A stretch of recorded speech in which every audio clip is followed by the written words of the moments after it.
Well, good afternoon.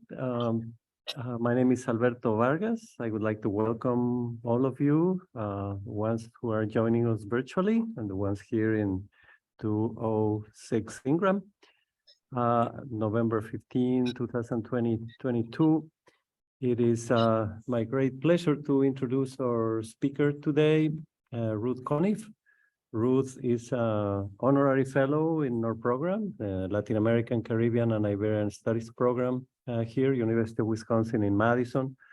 Ruth is editor-in-chief for the Wisconsin Examiner. She was also the editor-in-chief for the Progressive magazine, and right now she's editor-at-large for the Progressive magazine too. We're very excited about this presentation because we've been working with Ruth, supporting her in her research to publish this book. We are trying to connect with universities and colleagues in Mexico, in other dairy states, sort of to draw lessons, to learn from what Ruth was able to gather and to communicate in her book. So join me to welcome Ruth. It's going to be a presentation and then time for question and answers. So Ruth. Thank you. Thanks. Sorry, I don't know where to look quite. So I'm going to look at the real live people here. Thank you so much for having me. Thanks to Alberto for all his support through this process, and Chucho also, who is a really important part of the conception of this book. I really appreciated being able to be an honorary fellow in the LACIS department and talk to people about this big idea that I had. So I thought I have some slides, they're just pictures. And I thought I would share with you kind of some pictures of the trip that I took with farmers in Mexico as part of my book. But just to begin, this first slide is the cover of the book. So I came up with the idea of writing this book back in 2017 when my family and I moved to Oaxaca, Mexico for a year. We decided shortly after Donald Trump took office that it was a great time for us to leave the country. And we had promised the kids for years that we would go live in a Spanish-speaking country. And we managed to get that plan together on fairly short notice. I left my job as editor-in-chief of the Progressive magazine. I became editor-at-large. And I have remained at large, but we spent a whole year living in Mexico. And actually, Chucho helped connect us with people there and made it a much richer experience. We had an amazing year in Oaxaca. The kids were immersed in Spanish. They were thrown into the deep end of the pool in schools, and they became Spanish speakers to their own astonishment. People were extremely warm. And one of the things that happened just as we were leaving, there was an article in the Wisconsin State Journal by Alexandra Hall, who's a reporter for the Wisconsin Watch, the Center for Investigative Reporting. And it documented the departure of a family that was leaving Wisconsin at the same time we were and moving back to Mexico, where they were from. This is Luisa Tepole. She was the mother in the family who was featured in that newspaper article. And it was in reading that newspaper article that I first learned that 80% of the labor in the dairy farms of Western Wisconsin is performed by undocumented immigrants, mostly from Mexico, which is an astounding statistic. I did not realize before then that our dairy industry is so completely and totally dependent on Mexican workers like Luisa Tepole. So the article sort of described the heartbreak of the farmer that she worked for, who was watching her family pack up their truck to drive back home to Veracruz. And they had been unhappy recently in the little town of Durand because there had been ice raids, and the kids, their two little boys who were born in Wisconsin, were afraid that their parents would be snatched, the family would be separated, and it just got to be too much pressure. But they had also always planned to go back. And that was one of the important things that I learned in the course of writing the book, is that circular migration has been and continues to be a feature of Mexican immigrant work in the United States in a way that it isn't as much for other immigrant groups. So when I got to Mexico, I called Alexandra Hall, the reporter who wrote that story, and she put me in touch with Luisa Tepole. I took a bus from Oaxaca to Veracruz, and I visited her, found that same truck that they had packed up with their belongings in Wisconsin to move back to Mexico on the street. And this is the Luisa Tepole in the garden of the home that they built with the money that they made milking cows. And it was beautiful. It was a beautiful place to be. They're up in the mountains, and they were growing their own food. She said, her kids who had been born in Wisconsin had struggled in school at first, that the other kids made fun of their Spanish because they had grown up in Wisconsin, but they were getting better. And their cousins were there and would run by, and they would go out and play together. And they just had a sense of freedom and safety that they hadn't had. But it's hard to find a job and make enough money to live on. So that was sort of the beginning of my following this path of writing this story. The book is about two crises. It's about the American crisis that brought together Midwestern dairy farmers and Mexican workers. One of those crises is in the farms here in Wisconsin and throughout the Midwest. Wisconsin is the #1 state in the country for farm bankruptcies. We're losing a farm a day. We were losing 2 farms a day in 2018. And in order to survive, farms have grown very rapidly. They've increased from 50 cow operations to more than 1,000 cows very, very quickly. And in that time, many of the farm families who I get to know and describe in my book moved from having no employees to hiring workers for the first time and really struggling to find American workers to do the jobs on their farms. Coincidentally, there were Mexican workers in the area working on Christmas tree farms. And because this growth of the farms in Wisconsin and the arrival of Mexican workers on the farm has all happened over the last couple of decades, you really can go back to the beginning of that, which is very interesting, and talk to people about the first workers who came over from seasonal work on Christmas tree farms to do year-round work on the dairy farms. And the problem with that is that there is no visa for people to do year-round agricultural work in the United States. So if you're working year-round in a situation like dairy and you're coming from another country, you are probably not documented, and most of the laborers on these farms are not. So one of the most interesting statistics that I came across in doing my book is we have lost more than half of our farms. We've gone from about 16,000 in 2004 to about 7,000 in 2014, and we've lost more than that now. So more than half of the farms are gone. And at the same time, we have the exact same number of cows in Wisconsin, about 1.5 million cows.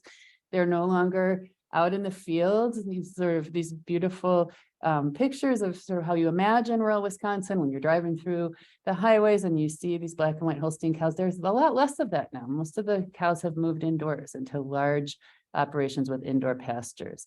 And so that is a crisis. It's a crisis because people are losing their land. And it's also related to food crisis, which I get into in my book, because we can't sustain just larger and larger, fewer and fewer farms forever.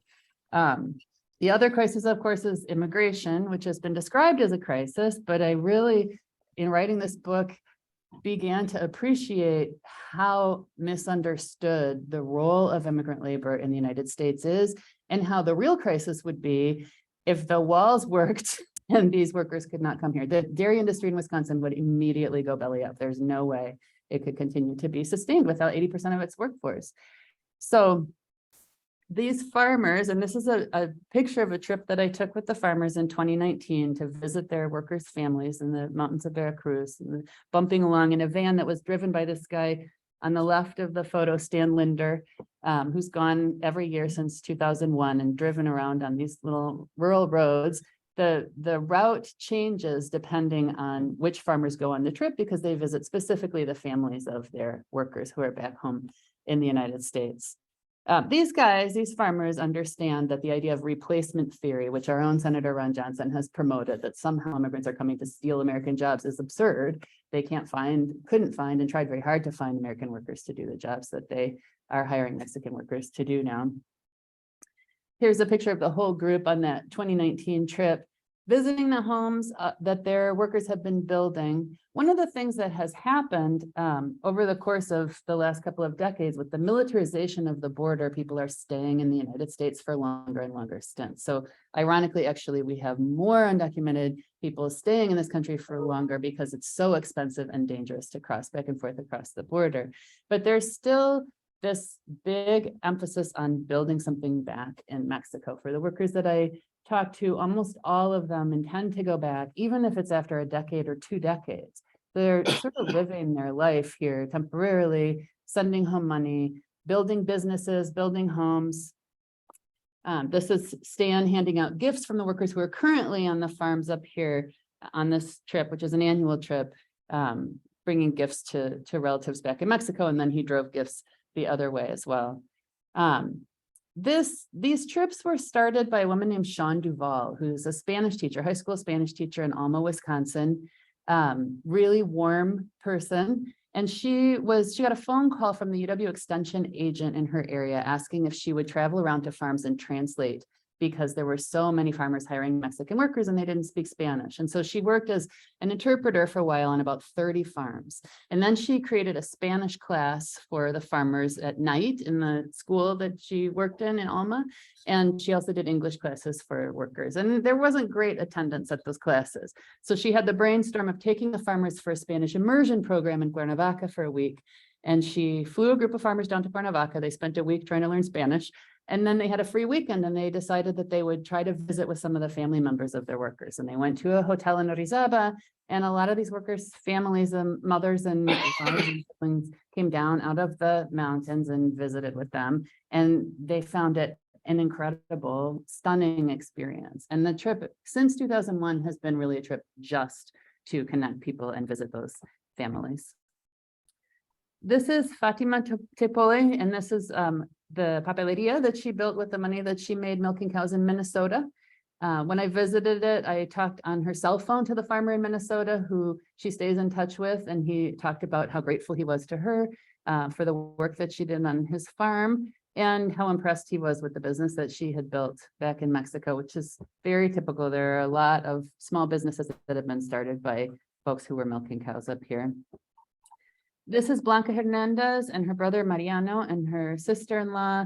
Blanca figures prominently in my book. She crossed the border 4 times, once smuggling herself in the trunk of a car and almost suffocating, sent home money to build a house next to her parents' house, bought her place in the public school system. She now teaches Spanish and Nahuatl in a bilingual school, has a mission to the children who are very low-income children who live in really rural areas near her village in San Juan Texocan, where about 500 of the 2,000 working age adults are currently in the United States milking cows, specifically, really closely connected to specific farms and specific areas of rural Wisconsin. She's back there and busy with her teaching, which is kind of missionary work for her.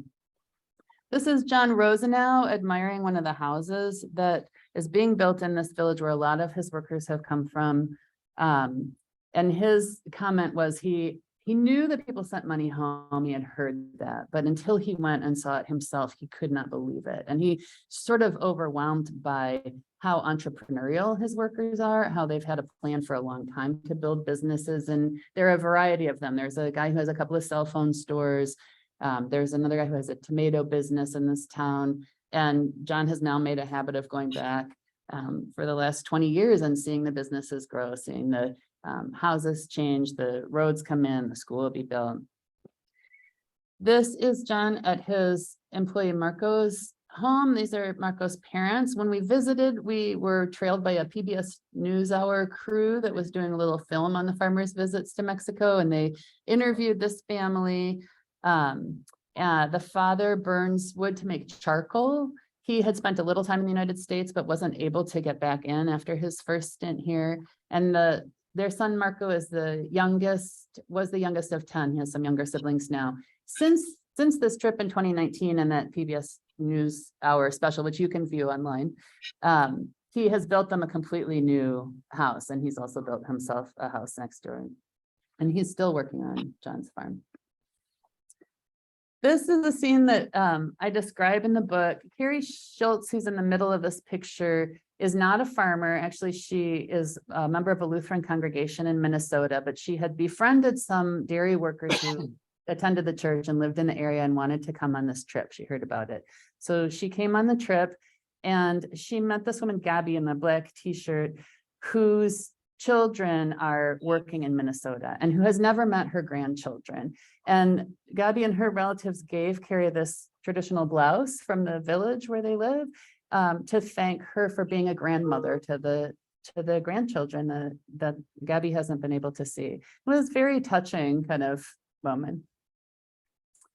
So one of the big questions that arises from doing this reporting is, how is it that so many farmers, and we know in Wisconsin, these are very Republican areas, and a lot of these farmers voted for Donald Trump. They are the ones who put Trump over the top in 2016. They voted for him in even larger numbers in 2020. And yet, as Trump was saying all the ugly things that he says about Mexicans and really creating a Republican Party brand that attacks immigrants, they ran against immigrants in this last election, didn't do as well as they expected. But all of that rhetoric, all of that anti-immigrant rhetoric has really become a mainstay of the Republican Party. And yet, here is this underlying economic reality that rural Wisconsin and other rural areas of the United States are utterly dependent on undocumented workers specifically, and a lot of them specifically from Mexico. So people ask me, and I actually get this question less in Wisconsin than I do when I talk about this on the East Coast. Have these farmers seen the error of their ways? Do they understand they're voting against their own economic self-interest? And I feel like one of the most important things to understand in our politics in this country is the degree to which rural people really feel abandoned by both political parties. So Trump voting farmers who I interviewed for my book, who really are very much dependent on their undocumented workers and did not like Trump's comments about them, did not appreciate that, did not support his anti-immigrant rhetoric. The policy did not make a huge difference in the flow of workers to their farms, however. I think that's significant.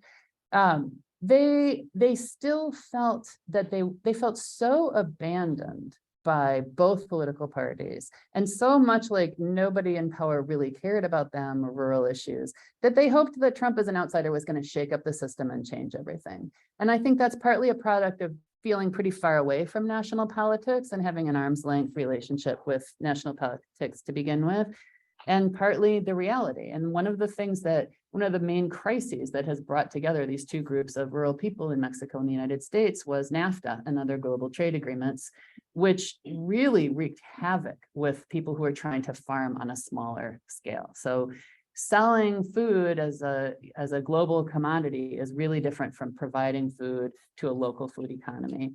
And the farmers in Wisconsin have really experienced that with low milk prices, with the pressure to get big or get out, which is the watchword of US agriculture since the Nixon administration.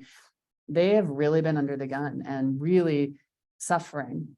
And at the same time, after NAFTA, immediately 1 million farmers in Mexico were driven right off their land as the United States dumped cheap subsidized corn on Mexico.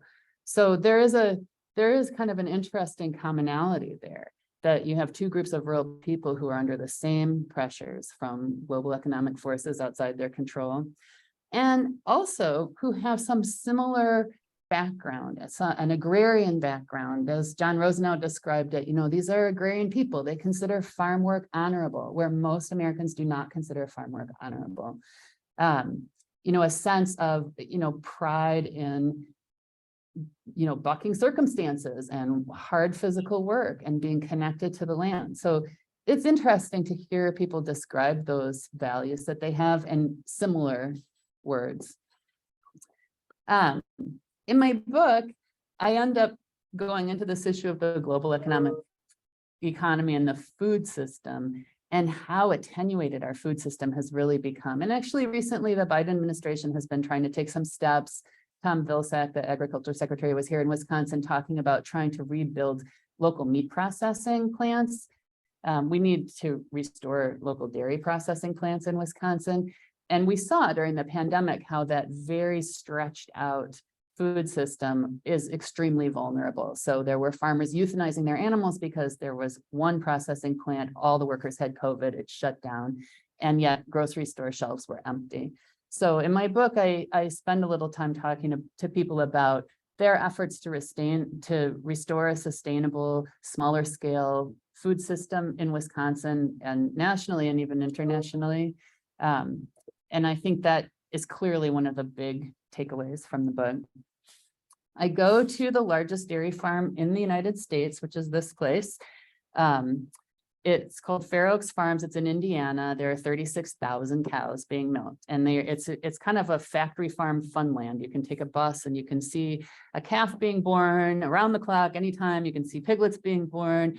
And one of the most stunning displays that they have is basically a labor-free dairy where there's what looks like an air traffic control tower in the middle. There's one woman up there with an iPhone. There are cows passing through gates with tags in their ears. The robotic gates and the robotic milking machines deal with the cows. There's no humans in sight. And if a gate gets stuck, she gets an alert on her iPhone. She runs down and fixes the gate. So it's really eerie.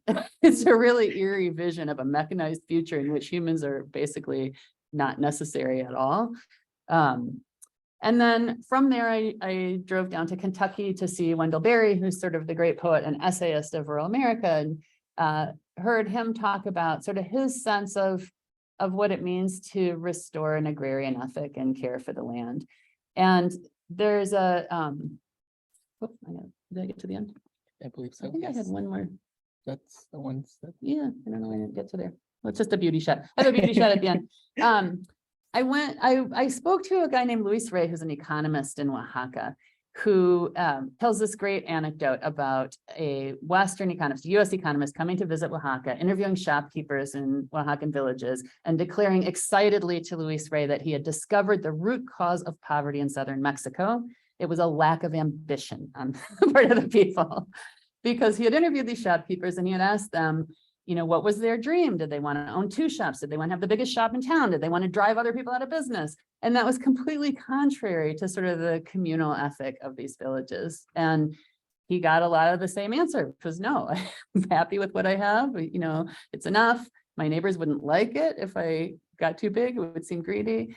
And so he turns that anecdote from the US economist on its head and says, we need to learn from the way that people are living in a smaller scale, more sustainable way, because of course we don't have infinite natural resources and it's unsustainable. The idea of perpetual growth is irrational from the beginning. And I think that's a really timely message and really resonates with the people that I talk to in my book, both people who are cramming themselves into the trunk of a car to make a dangerous journey across a border, to live in a foreign place for 10 or 20 years, working incredibly hard 6 days a week to earn enough money to start a life later. And the family separation that goes with that, which I talk to different people about different circumstances that they're in, is incredibly painful. That's an unsustainable scenario. And so is the treadmill of these increasingly larger and larger farms here. You know, for the first time, Woodman's, I noticed, is rationing lettuce. You can only get 2 heads of lettuce as a family per week or something.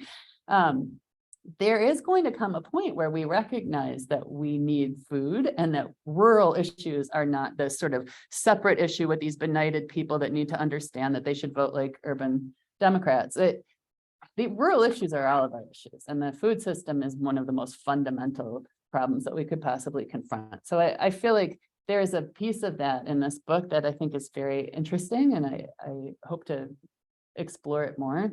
The other thing about writing this book and talking about it this year, especially in the lead up to these midterm elections, is that I felt like it was really a nice break for me, who writes daily news about politics, from toxic partisanship. And the fact that people who seem so different and far from each other can connect on a deep level, and that sort of personal connection seems more powerful in a lot of ways than the 30,000-foot view of politics and the way that we think about the political crisis that we're in. There's something there that I think is a necessary ingredient to getting out of the terrible political trajectory that we've been in. And I felt somewhat bolstered in that view by the results of the midterms, which were very mixed and not sort of the worst case dystopian scenario.